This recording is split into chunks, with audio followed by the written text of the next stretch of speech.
আপনি ওই কথাটা নিশ্চয়ই শুনেছেন, যখন ভগবান একটা দরজা বন্ধ করেন তখন অন্যদিকে অনেক দরজা খুলে দেন। এবার এই দরজা, এই সমস্ত পথ আমরা দেখতে পাই না, অনেক সময় আমরা বুঝতে পারি না, হারিয়ে যায় সব। কখনো কখনো মনে হয় যে এই কথাটাই মিথ্যে, কিন্তু আসলে তা তো নয়। তাহলে হারিয়ে যায় কেন? কারণ আমরা সময় নষ্ট করি এই দরজার দিকে তাকিয়ে থেকে। ভাবি এই বুঝি দরজা খুলবে, এবার দরজা খুলবে, অপেক্ষা করতে করতে আমরা অনেক সময় নষ্ট করে ফেলি। এত সময় নষ্ট করি যে আমরা দেখতে পাই না, খুঁজে পাই না সেই সমস্ত দরজা আর পথ যা আমাদের জন্য খোলা রয়েছে। যদি খুঁজেই না পাই তাহলে তা ব্যবহার করব কি করে? মনে রাখুন, ভগবান সব সময় আমাদের সাথে রয়েছেন, আমাদের সাহায্য করছেন। এই পথ সব সময় আছে, সর্বত্র আছে। দরকার রয়েছে শুধুমাত্র দৃষ্টির, দৃষ্টিভঙ্গি এবং ভাবনার। এই দৃষ্টিকে বিস্তৃত করুন, এই দৃষ্টিভঙ্গিকে ধন্যাত্মক করে তুলুন, আর এই ভাবনা, এর সীমা একটু বাড়িয়ে তুলুন।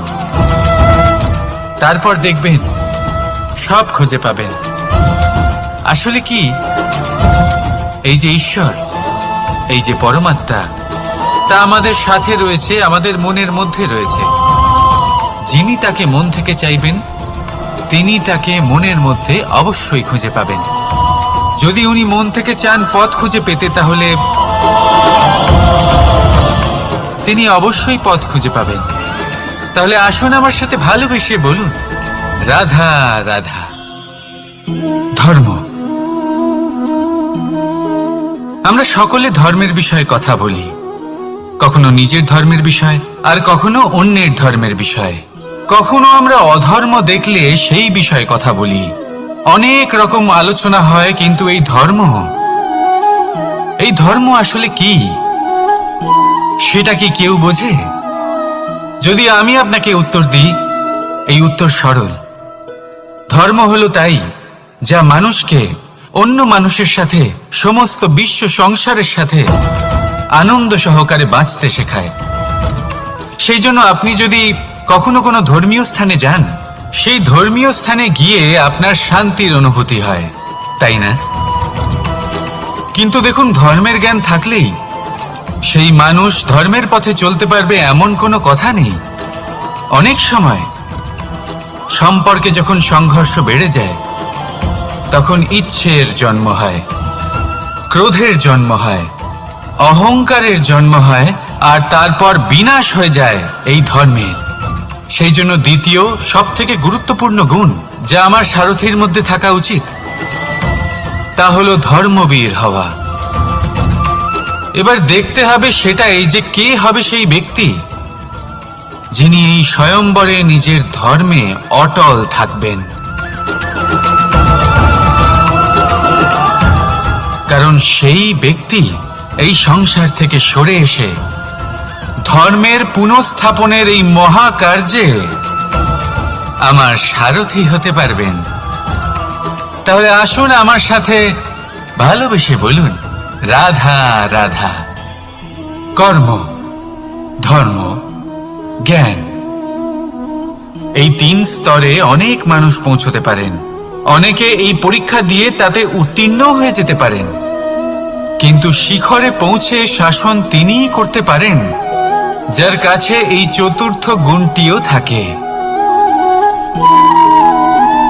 সমর্পণ। অত্যন্ত গুরুত্বপূর্ণ একটা গুণ এটা। এই সমর্পণ আসলে অত্যন্ত গুরুত্বপূর্ণ।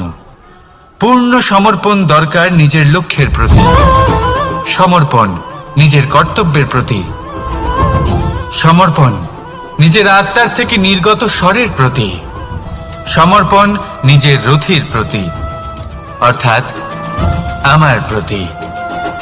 এবার এই পরীক্ষায় অত্যন্ত কঠিন এক বাঁক আসতে চলেছে, যেখানে সারথীকে সমর্পণের নিরিখে পরীক্ষা করা হবে, আর তাতে উত্তীর্ণ হওয়ার পরেই তার হাতে ধর্ম স্থাপনের রথের রাশ তুলে দেওয়া হবে। দেখা যাক কি হয়। ততক্ষণ আপনি প্রসন্ন থাকুন আর আমার সাথে ভালোবেসে বলুন রাধা রাধা। যখন একজন ভক্ত এবং তার ভগবান এক আকার ধারণ করেন, যখন একজন ভক্ত নিজের ভগবানের প্রতি, নিজের জীবনের লক্ষ্যের প্রতি সম্পূর্ণরূপে সমর্পিত হয়ে যান, তখন জন্মগ্রহণ করে ভক্তি। আর তখন সংসারের সমস্ত আশা তিনি ত্যাগ করতে পারেন। সমস্ত আশা শেষ হতে পারে, কিন্তু মানুষের সঙ্গ ভক্তি কখনো ত্যাগ করে না।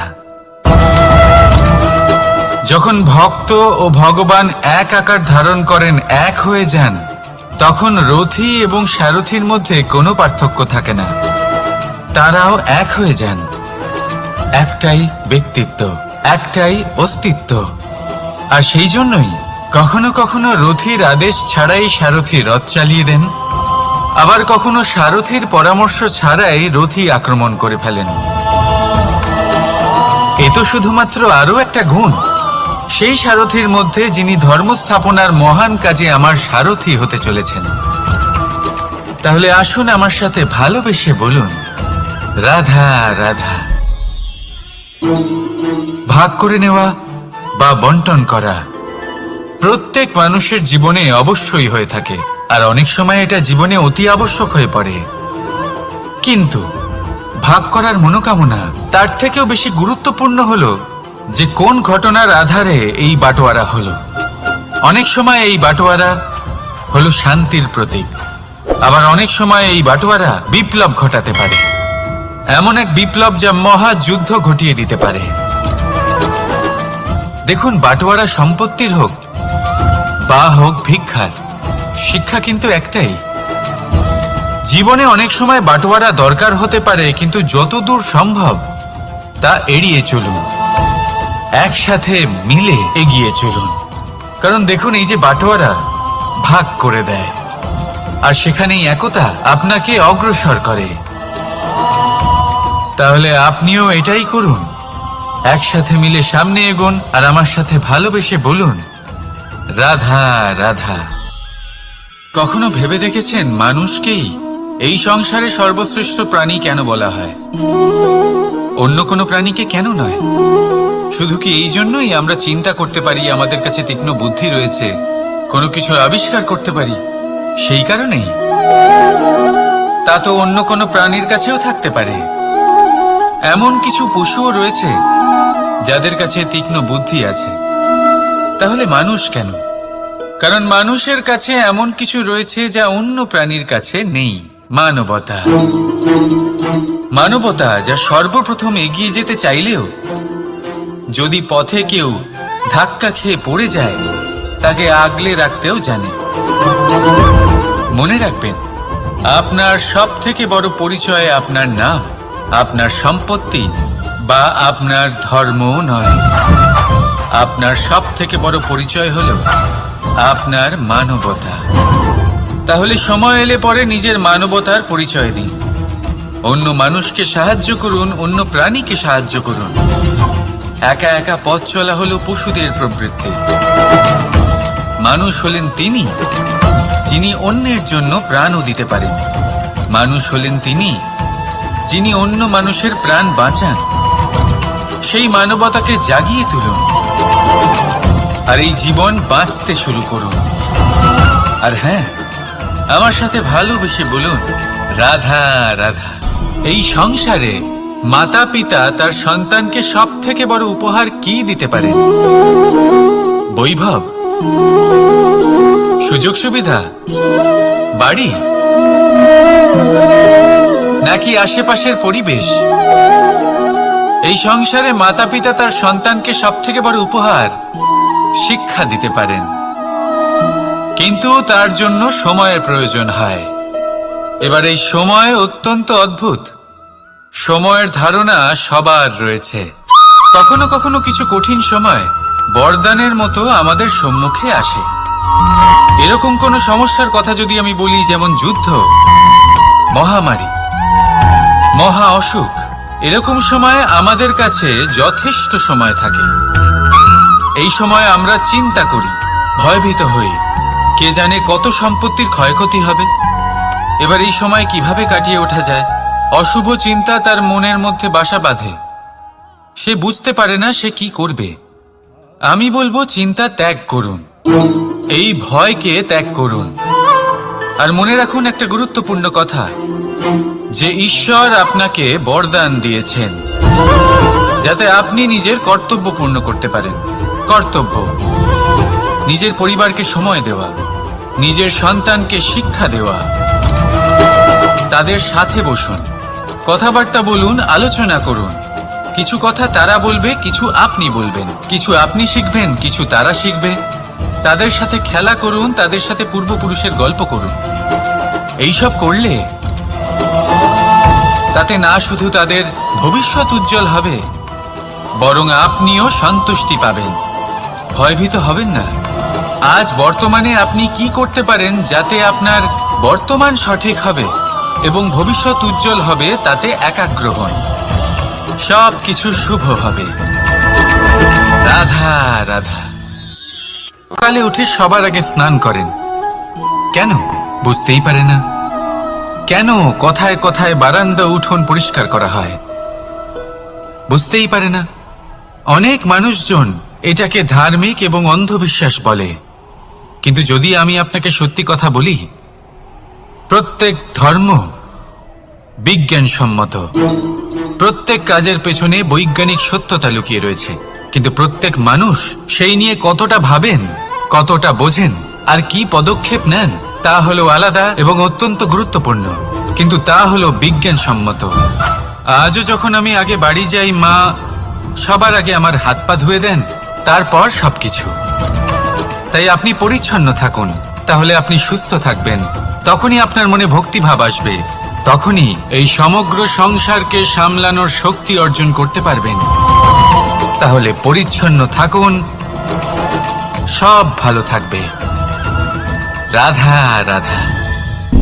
মানুষের জীবনে স্বচ্ছতার একটা আলাদা গুরুত্ব আছে।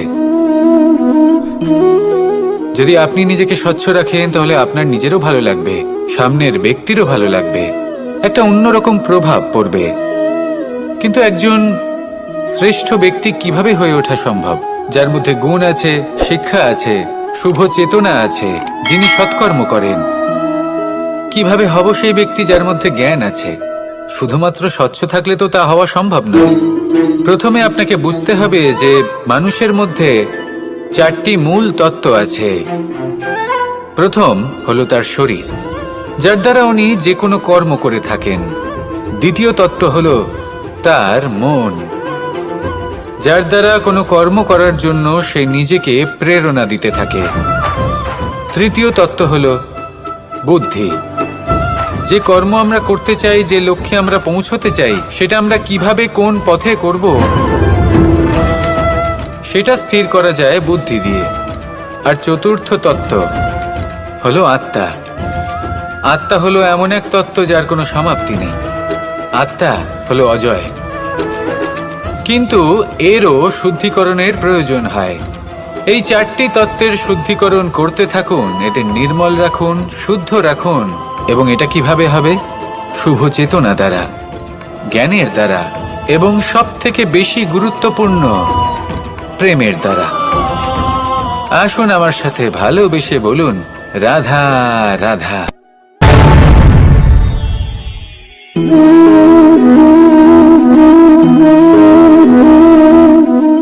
জল এই সংসারের সমস্ত প্রধান তত্ত্বের মধ্যে একটি। এই জল যে কোনো জ্বালা দূর করে, আগুনকে নিভিয়ে দেওয়ার ক্ষমতা রাখে, অবিরল অবিচল ভাবে প্রবাহিত হতে পারে, একে কেউ বাধা দিতে পারে না। এর পথে বাধা সৃষ্টি করলে নিজের পথ নিজেই খুঁজে নেবে, বা সে নিজেই নিজের পথ বানিয়ে নেবে, কিন্তু কখনো থামবে না। এই জল হলো মহান, আর এর একটা মহান গুণ আছে, এর নিজস্ব কোনো রং নেই। কিন্তু যখন মেঘ থেকে বৃষ্টিরূপে পৃথিবীতে ঝরে পড়ে, তখন সমস্ত সংসারকে রঙিন করে তোলে। যেখানে খরা হয়েছে সেখানে শ্যামল করে তোলে, যে স্থান শ্যামল সেখানে ভিন্ন ভিন্ন প্রকারের পুষ্প ফুটিয়ে তোলে। এই জল, এই জলের মতন আমাদের হতে হবে। ওর যেমন কোনো রং নেই, আমাদেরও যেন কোনো অহংকার না থাকে।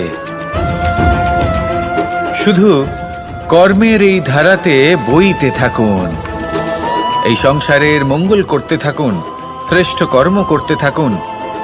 এই সংসারকে এটা বলার কোনো প্রয়োজন নেই যে আপনি কে। আপনি যদি কর্ম করতে থাকেন তাহলে এই সংসার নিজে থেকেই আপনার মূল্য জানতে পারবে, আর তখন এই মন প্রসন্ন হয়ে বলবে রাধা রাধা। একদিকে হলো আঙুর আর অন্যদিকে কিশমিশ।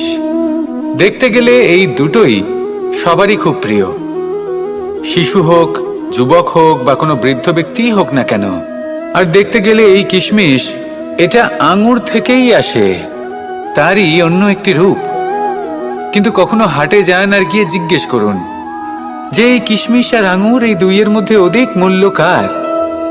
আপনিও নিশ্চয়ই জানবেন যে কিশমিশের মূল্য আঙুরের থেকে অনেক গুণ বেশি। এবার এরকম কেন হয়? এর পেছনে কি কারণ থাকতে পারে? একদিকে হলো সেই আঙুর যা টাটকা অবস্থায় গাছ থেকে পেড়ে খাওয়া যায়, আর অন্যদিকে হলো কিশমিশ যাকে মাসের পর মাস রোদে ফেলে রাখা হয়। একদিকে আঙুর যা কিনা অত্যন্ত রসালো, আর কিশমিশে কোনো রসই নেই। একটি হলো অত্যন্ত কোমল এবং সুন্দর, অন্যটি অমসৃণ এবং তাতে বিন্দুমাত্র সৌন্দর্য নেই, তাও তার মূল্য বেশি। এইসব কেন হয়? এই কারণেই হয় কারণ সেই আঙুর অনেক মাস পর্যন্ত রোদ সহ্য করে থাকে, কষ্ট সহ্য করে থাকে, তবেই সেই আঙুর কিশমিশে পরিণত হয়। এবার জীবনের কড়া রোদ যাকে সহ্য করতে হয় তার সাথেও এটাই হয়ে থাকে, তারও মূল্য আপনা থেকেই বৃদ্ধি পায়। আপনার জীবনে আপনার গুণ, আপনার প্রতিভা তা অত্যন্ত গুরুত্বপূর্ণ। কিন্তু যখন আপনি অভিজ্ঞতা লাভ করেন তখনই সেই অভিজ্ঞতা আপনার গুণ এবং প্রতিভাকে আরো অনেক বেশি শ্রেষ্ঠ করে তোলে। তাই জীবনের কঠোর রোদের মধ্যেও দাঁড়িয়ে থাকাটা শিখে নিন, সাহসের সাথে কঠিন পরিস্থিতির সম্মুখীন হওয়াটা শিখে নিন। ঠিক এইভাবেই অভিজ্ঞতা লাভ করতে হয়, আর এই অভিজ্ঞতা আপনার মূল্য বৃদ্ধি করতেই থাকবে, করতেই থাকবে। আর তখন এই মন প্রসন্ন হয়ে বলবে রাধা রাধা। জীবনে আমরা সবাই, এই সংসারে প্রত্যেকেই শুধুমাত্র ওপরে উঠতে চায়, এমন কেউ নেই যে নিচে পড়তে চায়। কিন্তু আপনাকে যদি সত্যের সাথে পরিচয় করাই তাহলে নিচে পড়া অত্যন্ত আবশ্যক। যখন আপনি নিচে পড়েন তখন সর্বপ্রথম আপনার মনে পড়ে ওপরে যখন ছিলেন সেই স্থান, সেই সময় এবং তার গুরুত্ব কি ছিল। তার থেকেও বড় শিক্ষা, আপনার যখন পতন ঘটে তখন আপনি বুঝতে পারেন আপনার আপন কে আর আপনার পর কে। কে আপনার শুভাকাঙ্ক্ষী আর তারা কে যারা আপনাকে ঈর্ষা করেন, আপনাকে ঘৃণা করেন। দেখুন, যখন আপনার পতন ঘটে সেই সময় যিনি হাত বাড়াবেন আপনাকে সাহায্য করার জন্য উনিই আপনার আপনজন। আর যখন আপনার পতন ঘটে তখন শান্ত হয়ে দেখবেন যে আপনাকে দেখে হাসছে সেই আপনার পর। আর এই আপনজন আর পরের জ্ঞান তখনই হবে যখন আপনার পতন ঘটবে, তখন নয় যখন আপনি উন্নতি করছেন। সেই কারণে পতনকে কখনো ভয় পাবেন না, এটা আপনাকে জীবনের খুব বড় এক শিক্ষা দিয়ে যায়। রাধা রাধা। ব্যক্তি কখন সফল হয়, কখন অসফল, কখন ক্ষতি হয়, কখন লাভ, কখন জয় হয়, কখন পরাজয়, এসব কিসের উপরে নির্ভরশীল? বেশিরভাগ লোকেই বলবেন পরিস্থিতির ওপর, আর সেটা ঠিকও। যদি বাইরে বর্ষার পরিবেশ থাকে তবে সেখানে বস্ত্র কিভাবে শুকোতে পারে? যদি ঝড়ের পরিবেশ থাকে তাহলে নৌকা কিভাবে পার করানো যেতে পারে? কিন্তু যদি আমি আপনাকে আসল সত্যি বলি, তাহলে অসফলতার কারণ পরিস্থিতি নয়, সেই পরিস্থিতিকে স্বীকার করে নেওয়া। প্রত্যেকের জীবনে এরকম সময়ে অবশ্যই আসে যখন আমরা চাইলেও পরিস্থিতিকে পাল্টাতে পারি না, পরিস্থিতিকে পাল্টানো অসম্ভব হয়ে ওঠে। এরকম সময়ে একটাই উপায় আছে, পরিস্থিতিকে নয়, মনস্থিতিকে বদলান। আর দেখবেন সবকিছু ভালো হবে। কারণ এই মনস্থিতি আপনার জীবনের সব থেকে বড় সম্বল, সব থেকে বড় সাথী। দেখুন, অপবাদ, অসফলতা প্রত্যেকের জীবনের একটা অংশ অবশ্যই, কিন্তু আপনাকে নিরন্তর চেষ্টা করে যেতে হবে, পুনরায় ঘুরে দাঁড়িয়ে এগিয়ে যেতে হবে, তবেই সফলতা আসবে। যদি এতই সহজ হতো সফল হওয়া, তাহলে সবাই সফল হতো, তাই তো? রাধা রাধা। বন্ধুত্ব, সংসারের সব থেকে বড় সম্পর্ক এই বন্ধুত্ব। জীবনে মা, বাবা, ভাই, বোন, এইসব সম্পর্ক আমরা বাঁচতে পারি না, কারণ এগুলি আমরা জন্মের সাথেই পাই।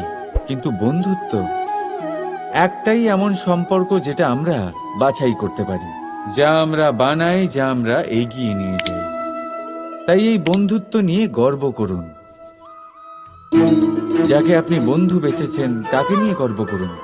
যদি আপনারা দুজনে একসাথে থাকেন তাহলে সেটা নিয়ে গর্ব করুন। যদি আপনার বন্ধু জীবনে এগিয়ে যায়, সফলতা পায়, তাহলে গর্ব করে বলুন, এই সফল মানুষটি আমার বন্ধু। যদি আপনার বন্ধু কোনো কারণে পিছিয়ে পড়ে, কোনো বিপদে পড়ে যায়, তখনও গর্বের সাথে তার পাশে দাঁড়িয়ে বলুন যে এই মানুষটি আমার বন্ধু। বন্ধুর সাথে একজোট হয়ে দাঁড়িয়ে থাকুন, যে কোনো পরিস্থিতিতে, সেটা ভালোই হোক বা খারাপ। এটাই মানুষের সব থেকে বড় পরীক্ষা। আর যে এই পরীক্ষায় উত্তীর্ণ হবে, বুঝে নেবেন তার জীবনে কোনো বিপদ আসতেই পারবে না, তারও না, তার বন্ধুর জীবনেও না। তাহলে আসুন আর আমার সাথে ভালোবেসে বলুন, রাধা রাধা। আমরা সকলে পরিশ্রম করি আর তার ফলও আমরা ভোগ করি, কিন্তু অনেক সময় এরকম হয় যে পরিশ্রম আমরা করি, কিন্তু বাহবা অন্য কেউ পেয়ে যায় বা অন্য কেউ নিয়ে যায়। এবার এই সময় আমরা নিরাশ হয়ে পড়ি, হতাশ হয়ে পড়ি, তারপর কাজে আমাদের একটুও মন বসে না। আমরা আমাদের পূর্ণ যোগদান করা বন্ধই করে দিই। চিন্তা করতে থাকি যে পুনরায় যদি এরকম পরিশ্রম করি আর পুনরায় সেই পরিশ্রমের বাহবা অন্য কেউ নিয়ে যায়, তাহলে সেই পরিশ্রম করেই বা কি লাভ? আর তার পরিণাম, এই সংসার আপনাকে নিকৃষ্ট মনে করতে শুরু করে। এবার আপনি জিজ্ঞেস করবেন, এরকম সময় কি করা উচিত?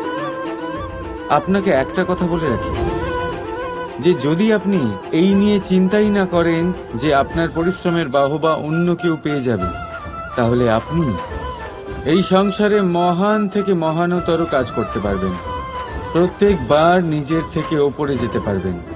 আর এই সিঁড়ি অনেক লম্বা। তাই মনে রাখবেন, যখন কোনো বাগানে ফুল ফোটে, তাহলে লোকে মালিকে বাহবা দেয়, কিন্তু যখন সুগন্ধ বেরোয় তখন লোকে মালিকে নয়, সেই ফুলকে মনে রাখে। সেই জন্য নির্বিকার হয়ে চেষ্টা করতে থাকুন, পরিশ্রম করতে থাকুন, আপনি বাহবা অবশ্যই পাবেন। যদিও বা আপনাকে বাহবা দিতে লোকে ভুলে যায়, এই প্রকৃতি কখনো ভুলবে না। রাধা রাধা। দেখতে গেলে এই সংসার বড়ই সুন্দর, কিন্তু আসল সত্যি এটাই যে সংসারে সবকিছু নশ্বর। যেটা কাল ছিল তা আজ নেই, যা আজ আছে তা কাল ছিল না, আর যা আজ আছে তা কালও থাকবে না। প্রত্যেক মানুষকেই যথাসময়ে কালের কাছে মাথা নত করতে হয়। এই রূপের বিনাশ করে বার্ধক্য, প্রাণের বিনাশ করে মৃত্যু, আলস্য, ঈর্ষা ধর্মের বিনাশ করে, আর ক্রোধ বিনাশ করে সম্পর্কের। কিন্তু এরকম একটা অনুভূতি আছে যা একাই সমস্ত গুণ বিনাশ করতে সক্ষম হয়, আর সেটা হলো অহংকার। তাই জ্ঞানকে নিজের কাছে আসতে দিন, কিন্তু অহংকারকে কখনোই নয়।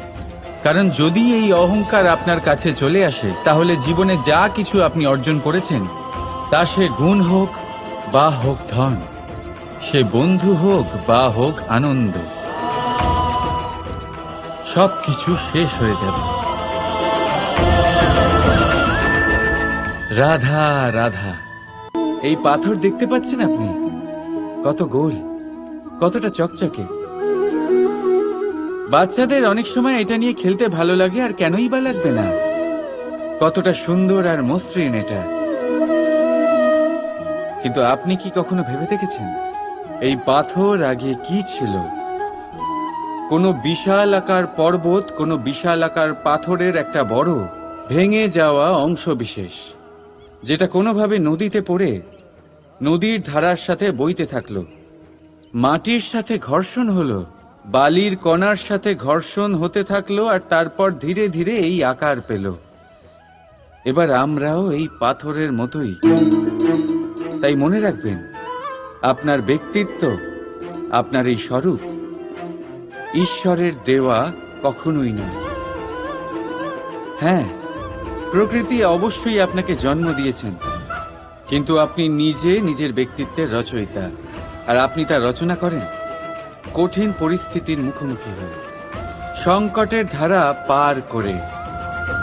তাই আপনিও এই পাথরের মতো নিরন্তর চেষ্টা করতে থাকুন, নিজের অস্তিত্ব বজায় রাখুন, এই অস্তিত্বকে মহান করতে থাকুন, আর আমার সাথে ভালোবেসে বলুন, রাধা রাধা।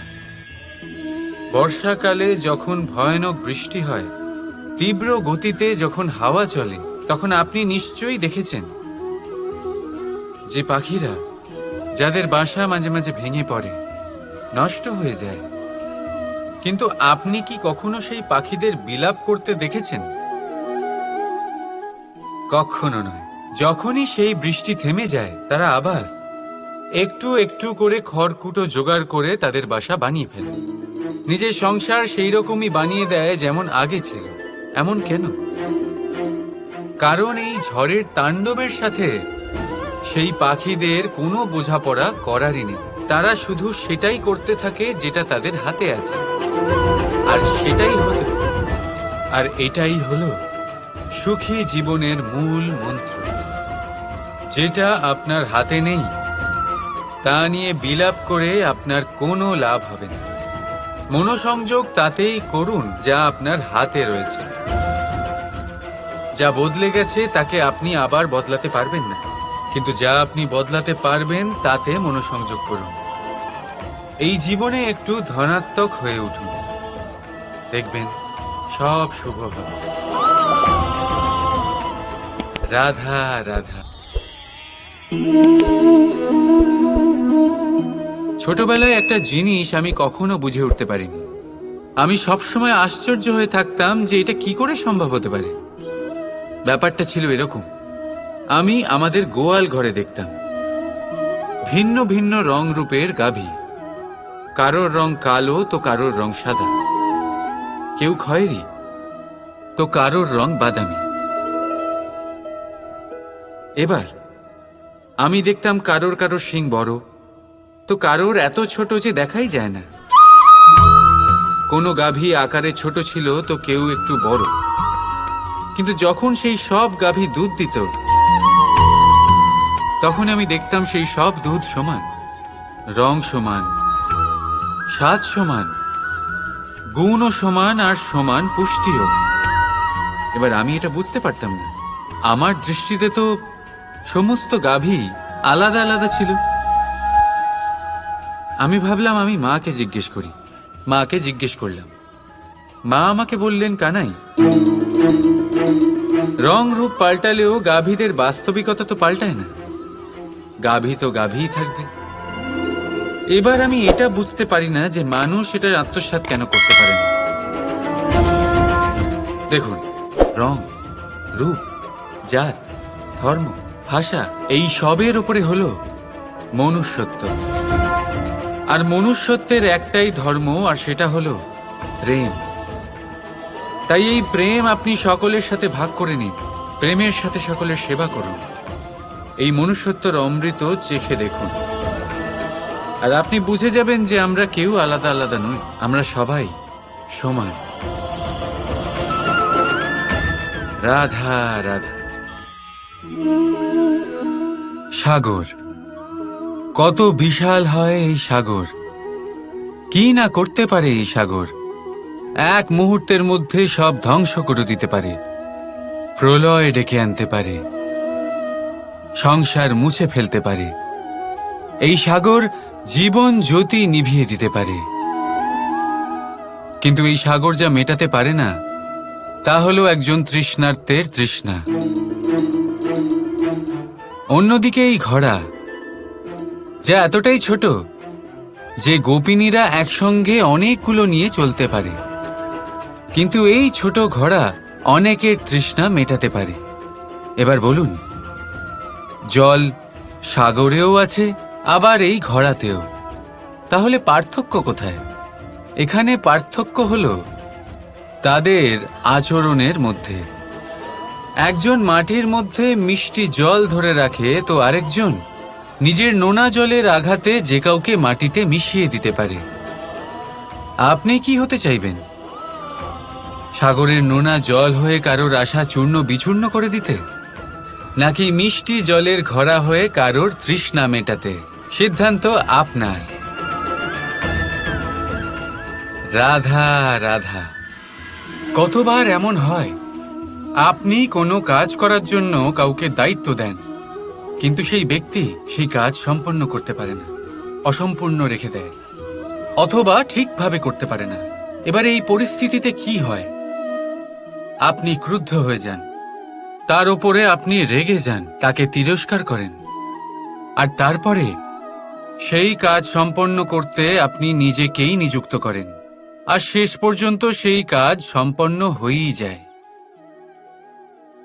এবার এই বিষয়ে সমস্যা সেই ব্যক্তির চেষ্টায় নয়, সমস্যা আপনি যে সেই ব্যক্তিকে ভরসা করলেন তার ছিল। আমরা অন্যের প্রতি ভরসা করাকে প্রথম পদক্ষেপ বানিয়ে নিই, আর নিজের উপরে বিশ্বাসকে শেষ সম্বল। কিন্তু তার বদলে এটাই হওয়া উচিত যে নিজের উপরে ভরসাকে আমরা প্রথম পদক্ষেপ বানাই, তাকে নিজের সহায় মানতে হবে। যদি আপনি এমন করেন, তাহলে পরিণাম আরো সুখকর, আরো আনন্দদায়ক হবে। তাই মনে রাখবেন, এই সংসারে আপনার সব থেকে বড় ভরসা আর কেউ নেই। এই সংসারে আপনার সব থেকে বড় রক্ষাকর্তা আর কেউ নেই, বরং আপনি নিজেই। রাধা রাধা। আসুন আপনাকে একটা প্রশ্ন করছি, সোনা আর লোহার মধ্যে তফাৎ কি? এবার বেশিরভাগ লোকের উত্তর এটাই হবে যে সোনা বহুমূল্য, সোনার মূল্য লোহার থেকে অনেক বেশি। এটা ঠিক, কিন্তু আমাদের এটা ভোলা ঠিক হবে না যে সোনা আমাদের সাজগোজের কাজে লাগে, আমাদের আরো বেশি সুন্দর দেখায়। অন্যদিকে লোহা সেই সৈনিকদের ঢাল ও তলোয়ার হয়ে তাদের রক্ষা করে, যারা আমাদের প্রাণকে রক্ষা করেন। এই সৈনিক না থাকলে আমাদের প্রাণও থাকবে না। এবারে বলুন, সোনার মূল্য বেশি হওয়াতে কি লোহার মূল্য কমে যায়? কখনোই নয়। ঠিক সেইভাবে এই জীবনে আপনি যতই চেষ্টা করুন, কিছু না কিছু এমন থেকে যাবে যা আপনি কখনোই পাবেন না, আর সেই কারণে নিজেকে অক্ষম মনে করা অনুচিত। হতে পারে আপনার কাছে সেই গুণ আছে যেটা সংসারে আর কারোর কাছে নেই। সেই গুণটাকে চিনুন, সেটাকে বাড়ান, আর সেটাকে ব্যবহার করুন। তাই মনে রাখবেন, সংসারে প্রত্যেকটা ব্যক্তি বিশেষ হয়, আর এই সংসারে সবাই সবকিছু পায় না। নিজেই দেখে নিন, সোনাকে যে দোকানে সাজিয়ে রাখা হয়, সেই দোকানের তালা লোহা দিয়ে তৈরি হয়। রাধা রাধা। সংসারে সব থেকে বেশি দামি কি, সব থেকে বেশি মূল্যবান কি? কেউ বলবে সোনা, কেউ বলবে রত্ন, কেউ বলবে মুক্ত, কেউ বলবে মানিক। এগুলো কতটা মূল্যবান? ধরুন, কিছু সোনার মুদ্রা দিয়ে আমরা মুক্ত কিনতে পারি, কিছু মুক্ত দিয়ে একটা মানিক, কিছু মানিক দিয়ে কিনতে পারি একটা হীরে। কিন্তু এই জগতের সমস্ত ধন খরচ করেও একটা জিনিস আমরা কিনতে পারবো না, আর তা হলো একটা মুহূর্ত। কি হলো, সত্যি সামনে এসে গেল? সত্যি হলো এটাই যে জগতে সব থেকে বেশি মূল্যবান সময় সেই সময় যেটা আমরা এমনি নষ্ট করে দিই, অকাজে, কখনো কোনো আশাতে, কখনো শোক করে, কখনো ঘটে যাওয়া দিনের কথা ভেবে, তো কখনো ভবিষ্যতের চিন্তাতে। এই সময়ের সদ্ব্যবহার আমাদের করা উচিত। এই সময়ের সদ্ব্যবহার করে আমাদের ধন অর্জন করা উচিত, মহান কাজ করা উচিত, আমাদের ব্যক্তিত্বকে উদার করা উচিত, ভালো কাজ করা উচিত, সকলের সাথে আনন্দ ভাগ করা উচিত। যদি আমরা এই সংসার থেকে চলেও যাই, তাহলেও সময় আমাদের যেতে দেবে না, এখানেই স্থিত করে রাখবে, কারোর না কারোর জন্য প্রেরণা হয়ে, বা কারোর মুখে কৃতজ্ঞতার হাসি ফুটিয়ে। রাধা রাধা। সূর্য এই সংসারে সব থেকে বেশি তেজস্বী, এই সূর্য সব থেকে বেশি উজ্জ্বল, সব থেকে বেশি শক্তিশালী। কিন্তু আপনি কি কখনো সূর্যোদয় দেখেছেন? এই শক্তিশালী সূর্য কিভাবে উদয় হয়? লাল রঙের আভার সাথে, সৌম্যতার সাথে, শান্তির সাথে উদয় হয়। কখনো সূর্যাস্ত দেখেছেন? সেই লাল রঙের আভা, সেই সৌম্যতা, সেই একই শান্তি। আর এটাই একজন মহান ব্যক্তিত্বের গুণ। যখন জীবনে উত্থান ঘটে তখনও অহংকার করেন না, সৌম্যতা বজায় রাখেন। আবার যখন জীবনে ক্ষতি হয় তখনও সৌম্যতা বজায় রাখেন। যদি আপনিও চান সূর্যের মতো আপনি সম্মান পাবেন, তাহলে সূর্যের মতন হন। যখন জীবনে আনন্দ আসে, কুশল আসে, তখন সীমা লঙ্ঘন করবেন না। যখন জীবনে দুঃখ আসে, কষ্ট আসে, বিনাশের পথে অগ্রসর হবেন না। সৌম্য থাকুন, শান্ত থাকুন, সূর্যের মতো চকচক করতে থাকুন। কারণ সব মুহূর্তের মতোই এটাও একটা মুহূর্ত। তাতে আপনি আনন্দ লাভ করুন বা পান দুঃখ, এই মুহূর্ত অবশ্যই চলে যাবে। রাধা রাধা।